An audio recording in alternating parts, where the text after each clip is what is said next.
Assalamualaikum warahmatullahi wabarakatuh. Tabi pun. Waalaikumsalam warahmatullahi wabarakatuh. Ya pun. Perkenalkan, saya Ingrid Diana Ningsi, mahasiswa PPG Universitas PGRI Semarang, yang kali ini akan sedikit berbincang-bincang terkait perangkat pembelajaran di kelas dan solusi dari identifikasi yang telah saya angkat. Kali ini saya menghadirkan seorang narasumber, yaitu rekan sejawat saya, Ibu Herani Rahmi Putri. Monggo Ibu Herani Rahmi Putri memperkenalkan diri. Ya, Assalamualaikum warahmatullahi wabarakatuh. Perkenalkan, saya Hairani Rahmi Putri. Saya adalah rekan dari Ibu Ingrid Diana Ningsih yang akan menjadi narasumber beliau hari ini untuk PPG, mahasiswa PPG ya. Begitu ya, Bu ya? Ya, terima kasih Bu. Ini waktunya sekitar 30 menit. Apakah Ibu bersedia memberikan informasi bagi saya? Iya, bersedia, Bu. Ya, baik, terima kasih. Yang pertama ya Bu, terkait Ya. dengan kurikulum yang diterapkan di sekolah kita, apakah kurikulum itu sudah menerapkan kurikulum 2013 dan kurikulum baru, Ibu? Kalau untuk di sekolah kita sendiri, alhamdulillah sudah menerapkan keduanya ya. Kurikulum 2013 itu memang dari sejak dikeluarkannya itu memang sudah diterapkan di sekolah kita. Kemudian kalau untuk kurikulum yang baru itu yang Merdeka Mengajar itu baru diterapkan pada semester ini tahun ajaran baru 2022-2023 itu di kelas 1 dan 4. Jadi itu juga masih dalam proses eh, belajar, sama-sama belajar ya untuk guru dan siswanya juga, karena ini kan kurikulum baru yang dikeluarkan. Kalau untuk kurikulum 2013 sendiri itu kurikulumnya eh, sudah lama kita gunakan, sudah lumayan lama, jadi saya rasa baik guru dan siswa juga sudah sangat paham penggunaan kurikulum 2013 itu seperti apa. Gitu. Kalau kurikulum 2013 dan kurikulum yang baru ini untuk saat ini tetap berjalan di sekolah kita, walaupun kurikulum yang baru juga seperti yang saya katakan tadi belum terlalu dikuasai begitu. Iya, terima kasih. Berarti penerapan dari masing-masing kurikulum itu berbeda di setiap kelas. Untuk Iya, kurikulum Merdeka Mengajar di kelas 1 dan 4, 1 dan 4 kemudian ya, kurikulum 2013 di kelas yang lain. Gitu. kelas yang lain selain kelas 1 dan 4. Iya, terima kasih. Bicara tentang perangkat pembelajaran di kelas ya, Bu, itu kan di situ ada RPP. Bagaimana Mm. penyusunan RPP yang baik dan benar?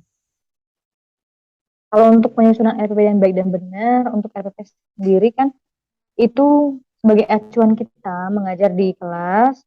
Untuk penyusunan yang baik dan benar itu kita harus berpedoman pada silabus dulu yang pertama. Terus juga kita harus memegang buku siswa, buku guru, itu yang utama.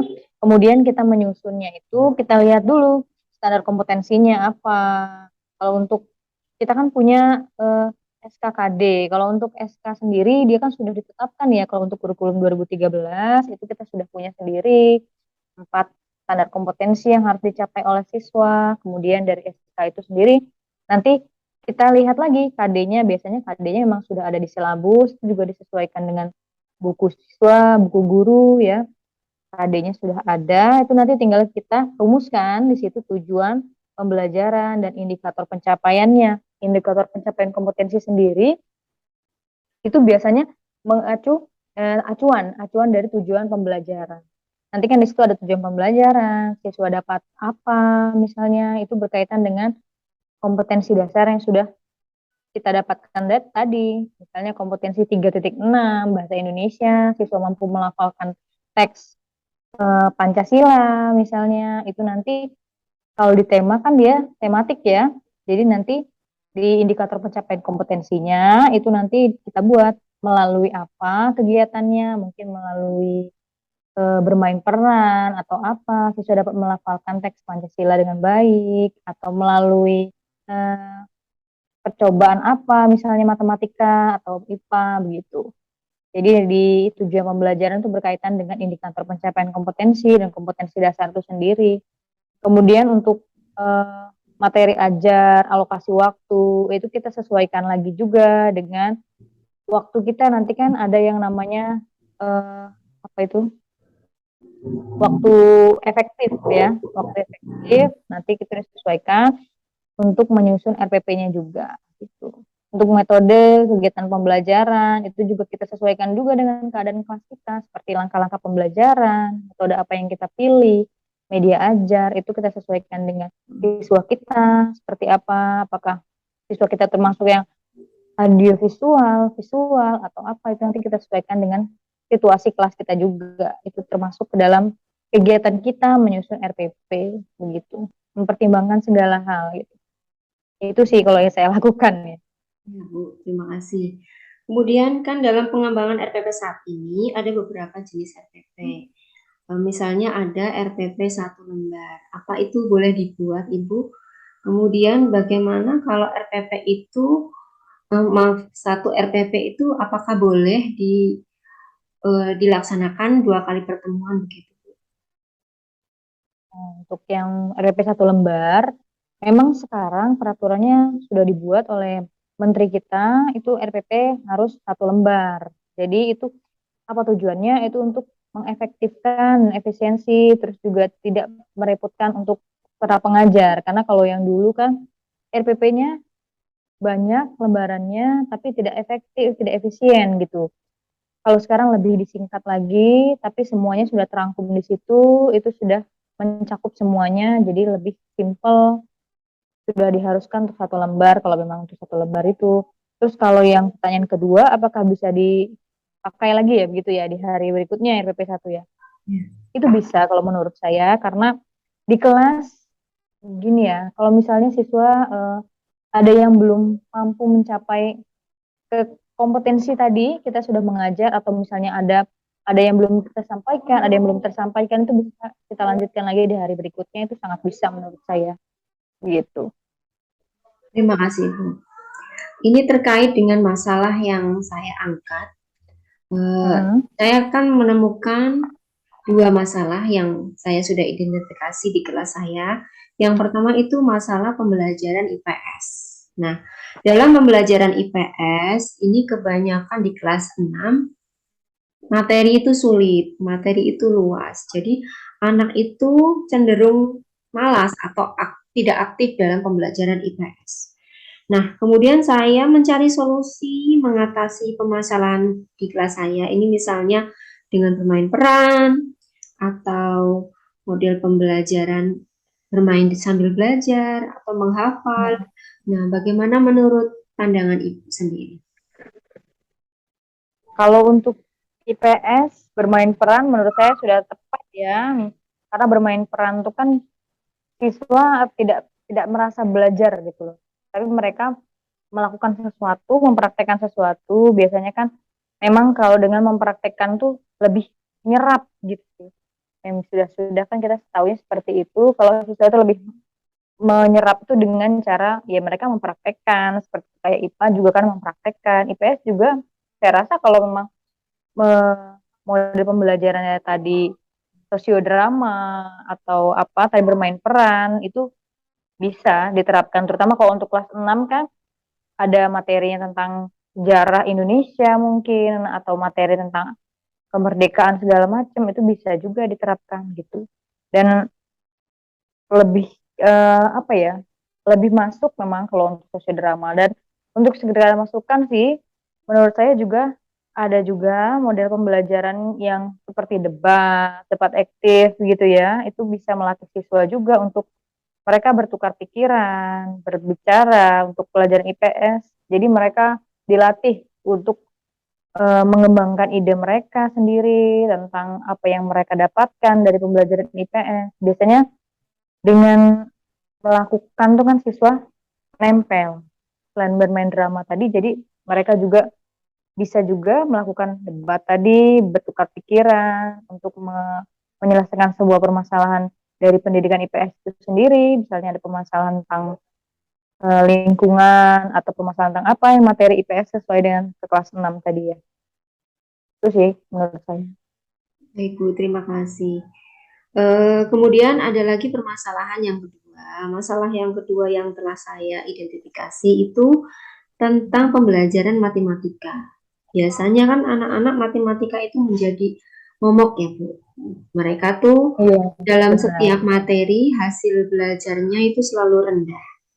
Nah, ini solusi yang saya coba angkat yaitu untuk menggunakan alat peraga atau memperbaiki konsep dasar berhitung mereka, yaitu misalnya belajar lagi tentang konsepnya perkalian, pembagian, penjumlahan, pengurangan. Karena dalam kurun waktu 2 tahun sekarang ini kan kita mengalami pandemi, mereka jarang sekali berhitung, jadi konsep dasar mereka itu sudah tidak karuan, jadi mereka kembali lagi ke kelas tidak bisa lagi menghitung seperti dulu. Perkaliannya tidak bisa. Iya, iya. Jadi materi apapun yang saya sampaikan, mereka tidak bisa menghitungnya. Misalnya kalau seperti ruas persegi panjang, mereka sudah tahu rumusnya, tapi ketika disuruh menghitung, mereka balik lagi tidak bisa menghitungnya. Sudah bisa menghitung. Iya, misalnya seperti panjang kali lebar. Nah, 15 kali Mm. 20 misalnya. Tetapi mereka balik lagi 15 kali 20 mereka nggak bisa menghitungnya. Nah, ini saya coba angkat untuk memperbaiki konsep dasar berhitung mereka. Nah, menurut Ibu, apa solusi yang saya ambil ini tepat? Atau uh, ada kelemahan dari solusi yang saya ambil? Terima kasih. Iya. Kalau tadi solusinya matematika tadi menggunakan apa, Bu? Maaf, Bu. Memperbaikinya dengan misalnya jari matika seperti itu.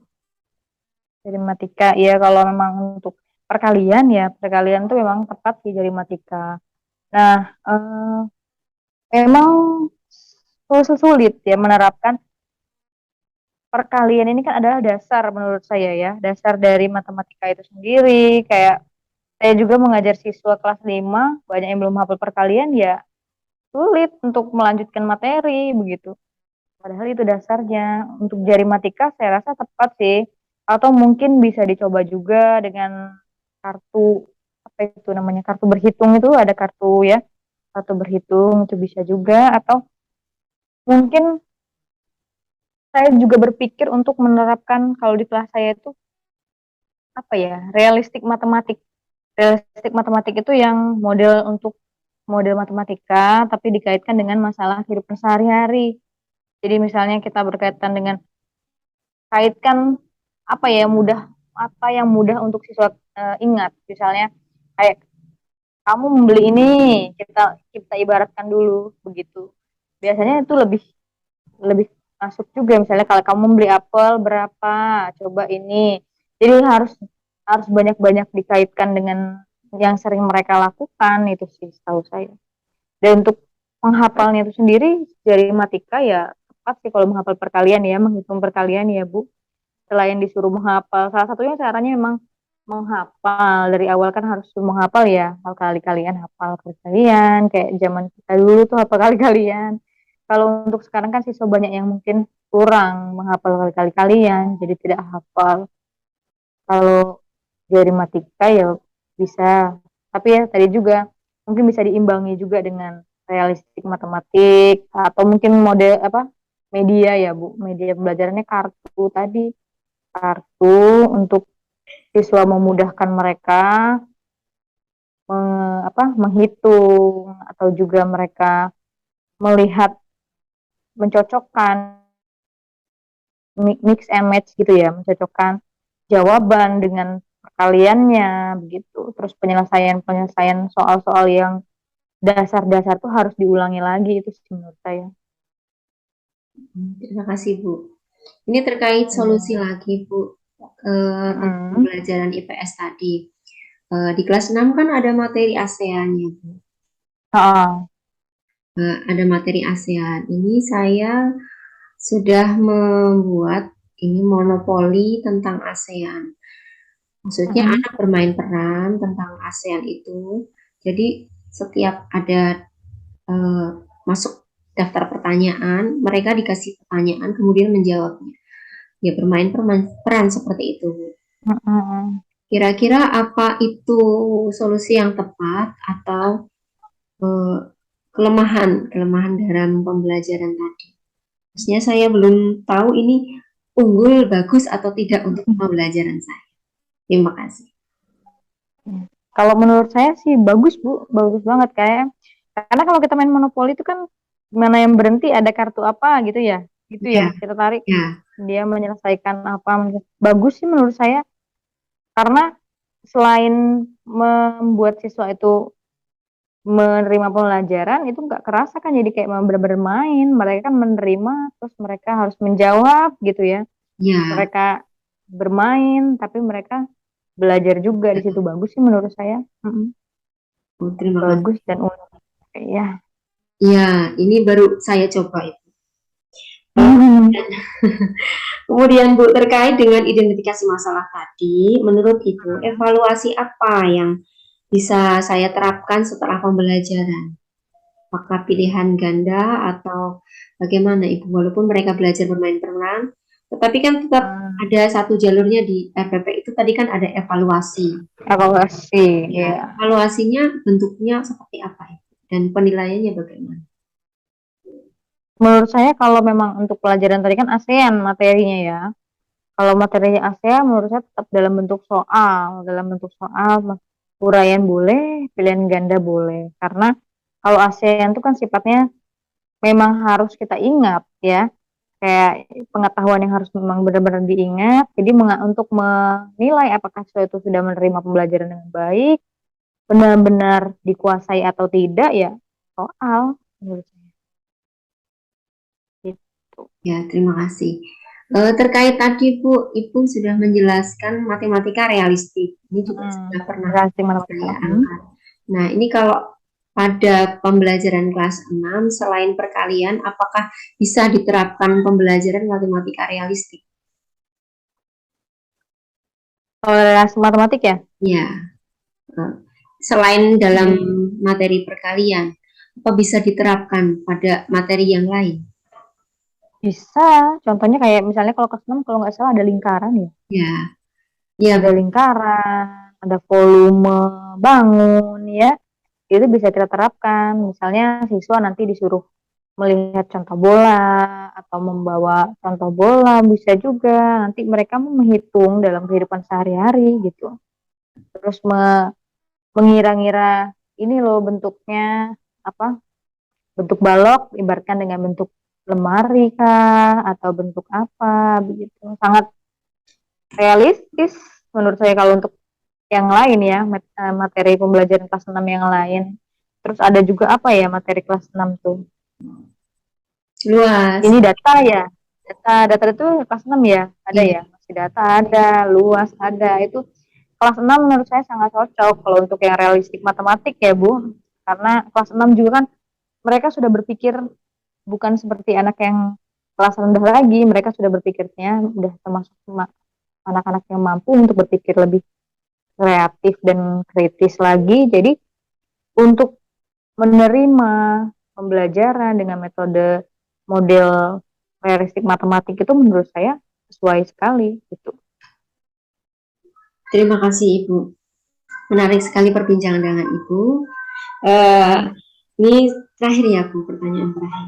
Iya, Menurut, boleh. menurut Ibu, kendala apa yang akan terjadi ketika saya menerapkan alternatif solusi dari Ibu tadi?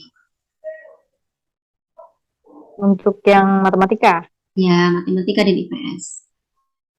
kalau untuk itu kendalanya mungkin ya kembali lagi ke siswa ya yang pertama. Siswa ini menurut saya pembelajaran itu apakah berhasil atau tidaknya faktor yang penting itu ya siswa. Kadang-kadang kita sudah mempersiapkan pembelajaran dengan baik, dengan matang, kemudian ya semuanya sudah siap lah begitu ya. Kita sudah menggambarkan oh ini akan berhasil seperti ini.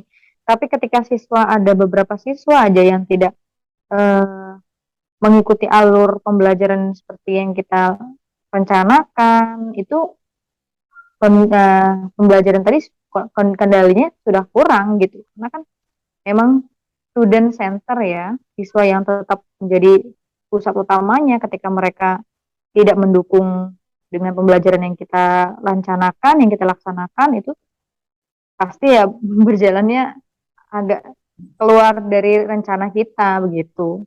Paling mungkin kondisikan siswa itu sih yang pertama menurut saya. Yang paling penting itu siswa. Kendalanya di siswa mungkin kita harus benar-benar membaca situasi, membaca apa ya karakteristik siswa itu sendiri dulu. Mungkin kelas saya termasuk siswa yang senang dengan bermainan. Tadi kayak misalnya permainan monopoli ya untuk IPS ya. Harus dipertimbangkan juga apakah kelas saya itu termasuk siswa yang tidak mengerti karena mereka bosan dengan pembelajaran yang monoton, sehingga harus saya ciptakan pembelajaran dengan metode bermain, ataukah siswa itu tidak bisa menerima pembelajaran karena bukan karena mereka itu tidak di situ, pikirannya sudah kemana-mana, memang tidak ingin mengikuti kelas itu gitu. Jadi kalau sudah seperti itu ya susah, berarti kan emang dari jiwa siswanya mereka tidak ingin mengikuti pembelajaran itu gitu sih menurut saya. Apapun yang kita lakukan ya tidak akan berhasil kalau misalnya mereka tidak ingin menghadiri kelas itu gitu, berpikir kemana-mana itu sih menurut saya. Jadi